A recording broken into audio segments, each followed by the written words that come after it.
স্তব্ধ উন্নয়ন, সমানেই বঞ্চনা, ক্ষুব্ধ ভোটাৰ। প্ৰাৰ্থী চূড়ান্ত হোৱাৰ পূৰ্বেই ভোট বৰ্জনৰ হুংকাৰ।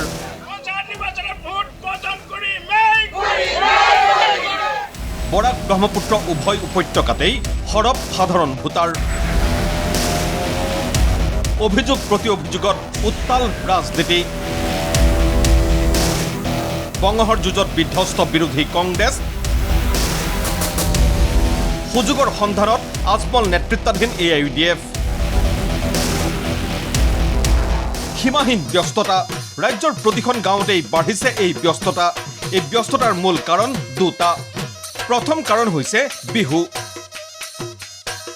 বছৰজোৰা প্ৰতীক্ষাৰ অৱসান ঘটাই আকৌ অসমীয়া জাতিৰ চোতাল পালেহি হেঁপাহৰ ৰঙালী বিহু, যাৰ ছন্দত ছন্দ মিলাই পুনৰ ব্যস্ত হৈছে অসমীয়া জাতি।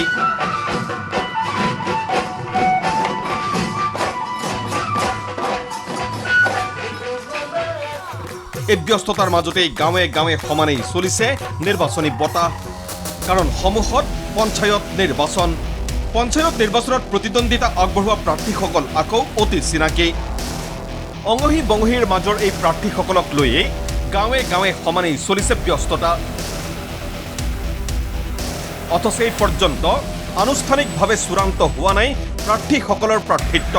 মনোনয়ন পত্ৰ প্ৰত্যাহাৰৰ বাবে নিৰ্ধাৰণ কৰা সময় উকলি যোৱাৰ পাছতেই বৃহস্পতিবাৰে আনুষ্ঠানিকভাৱে চূড়ান্ত প্ৰাৰ্থী তালিকা প্ৰকাশ কৰিব অসম ৰাজ্যিক নিৰ্বাচন আয়োগে।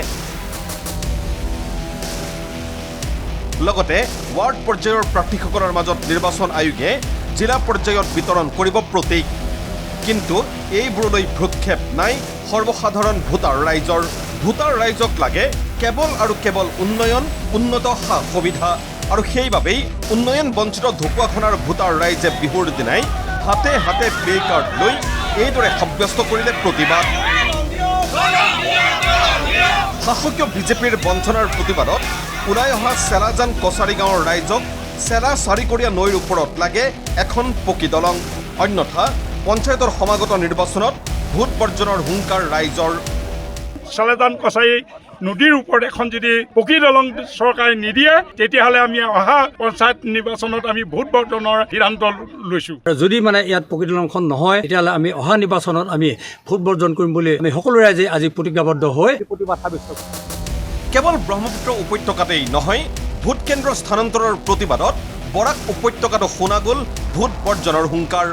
নদী আছে, রেল ব্রিজ আছে, আমাদের যেতে হলে খাটিগড়া চৌরঙ্গি হয়ে রেলগেট হয়ে সেন্টারে যেতে হয়, প্রায় 10 কিলোমিটারে হবে। তাই আমরা সবাই মিলিয়ে এই ভোট না দিবার সিদ্ধান্ত নিয়েছি যতক্ষণ পর্যন্ত সরকার এই আমাদের গঙ্গাপুর এমএ স্কুলে সেন্টারটা না আনা হবে ততক্ষণ পর্যন্ত আমরা এই সিদ্ধান্ত নিয়েছি। আমরা গ্রামবাসী সবাই আমরা ভোট থেকে বয়কট করব। কোনো অবস্থায় কোনো ভোটার এখানে যেতে পারবে না। মধ্যে নদী সোজা যাওয়ার কোনো রাস্তা নেই। তাই অনেক 8, 9, 10 কিলোমিটার অতিক্রম করে যেতে হবে। তাই আমরা সবাই মিলে সিদ্ধান্ত নিয়েছি যে আমরা যদি এই সমস্যার সমাধান না হয় তাহলে আমরা ভোট থেকে বিরত থাকিব। শাসকীয় মিত্ৰজোঁটৰ বিৰুদ্ধে এইদৰেই গাঁৱে গাঁৱে বলিছে প্ৰতিষ্ঠান বিৰোধী ঢৌ। যি ঢৌত উটি যোৱাৰ সন্দেহ নুই কৰিব নোৱাৰি প্ৰান্তে প্ৰান্তে। আৰু সেইবাবেই ঢেকীয়াজুলিত মন্ত্ৰী অশোক সিংঘালৰ ভৰিৰ তলৰ মাটিত সৃষ্টি হোৱা খহনীয়া ৰোধত নামি পৰিল 2-1 সাংগু পাংগু।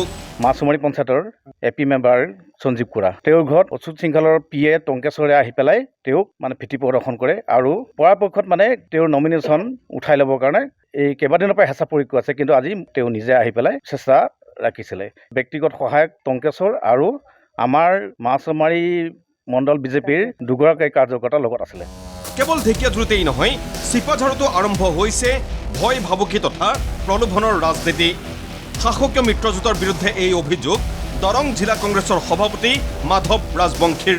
ধনে জনে পুলিচে CRPয়ে মানুহ পঠিয়াই ধমকি দিয়াই নমিনেশ্যন পেপাৰ বন্ধ কৰিবলৈ কৈছে, ঘৰত যাই টকা যাচিছে। ইমান ধৰণৰ অত্যাচাৰ ৰাজনীতিত কলংকিত মই আগতে দেখা নাছিলোঁ, এইবাৰহে দেখি ভয় খাইছে তেওঁলোকে।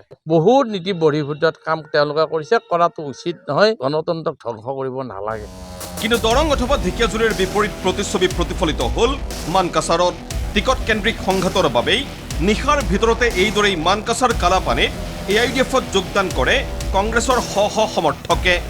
নান্দিয়া গ্রামের মধ্যে কংগ্রেসের ঠাই কমসে কম 2 ওয়ার্ড মিলে কমসে কম 1000 মানুষ কংগ্রেসের মানুষ জয়েন হয়, যেটা আমি ভাবতে পাই নাকি কংগ্রেসের মানুষ বর্তমানে সব এই ইউটিউবত জয়েন হয়ে মোটামুটি কংগ্রেসত মানুষই নেই, এইরকম একটা পরিস্থিতি হয়। ইয়াৰ প্ৰভাৱ পৰিলক্ষিত হৈছে বৰাক উপত্যকাতো, যাৰ বাবে পঞ্চায়ত নিৰ্বাচনত প্ৰাৰ্থী হিচাপে প্ৰক্ষেপ কৰিবলৈ যোগ্য ব্যক্তি বিচাৰি নাপালে কংগ্ৰেছে। যি অলপ অচৰপ স্থানত দলীয় প্ৰাৰ্থী প্ৰক্ষেপ কৰিছে সেইসমূহক প্ৰাৰ্থিত্ব প্ৰদানৰ নামত ধনৰ লেনদেনৰ অভিযোগ উত্থাপিত হৈছে। দাবী কৰিলে AIDFৰ বিধায়ক সুজামুদ্দিন লস্কৰে। স্কুটনিৰ পাছত যেটো ডিক্লেয়াৰেশ্যন হৈছে তাতে আমি দেখা পাইছো যে বহু ঠাইত কংগ্ৰেছে কেণ্ডিডেট দিব পৰা নাই, কংগ্ৰেছ ৰাইজৰ মাজত যাব পৰা নাই, টকা পইচাৰ লেনদেনৰ টিকেট দিছে, 4জন 5জনৰ পৰা টকা লৈছে, এজনক টিকেট দিছে, 3জনৰ মানুহ ঘূৰি আছে, টকাটো ৰিকভাৰীও কৰা নাই। এই দলটোৰ নাম হৈছে ভাৰতীয় জাতীয় কংগ্ৰেছ। AIDFৰ বিধায়ক সুজামুদ্দিন লস্কৰৰ দাবীক মান্যতা প্ৰদান কৰিলে কংগ্ৰেছৰ জ্যেষ্ঠ নেতা আতাউৰ ৰহমান মাজহাৰ ভূঞাই।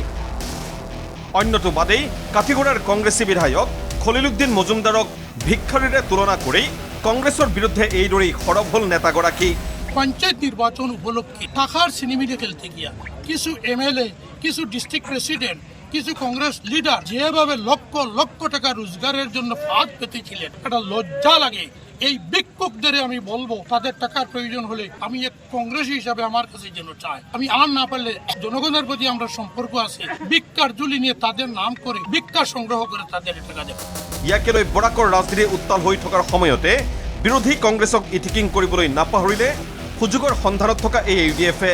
কংগ্ৰেছটো কেনেকা পাৰ্টি, ইলেকশ্যনত কেণ্ডিডেট দিব পৰা নাই আৰু কৈ আছে গভৰ্ণমেণ্ট চেঞ্জ হ'ব। কংগ্ৰেছে গভৰ্ণমেণ্ট ফৰ্মেশ্যন কৰিব 26ত। এই পঞ্চায়ত ইলেকশ্যনটো ছেমি ফাইনেল, আৰু এই ছেমি ফাইনেলত আপোনালোকে দেখিব কংগ্ৰেছৰ ওপৰত AIDF দলৰ ভিত কিমান মজবুত, কাউণ্টিঙৰ পাছত গম পাব। কাজেই পঞ্চায়তৰ আসন্ন নিৰ্বাচনো যে অনাগত দিনত আৰু অধিক আকৰ্ষণীয় হৈ উঠিব সেয়া প্ৰায় নিশ্চিত। Bureau report ND24।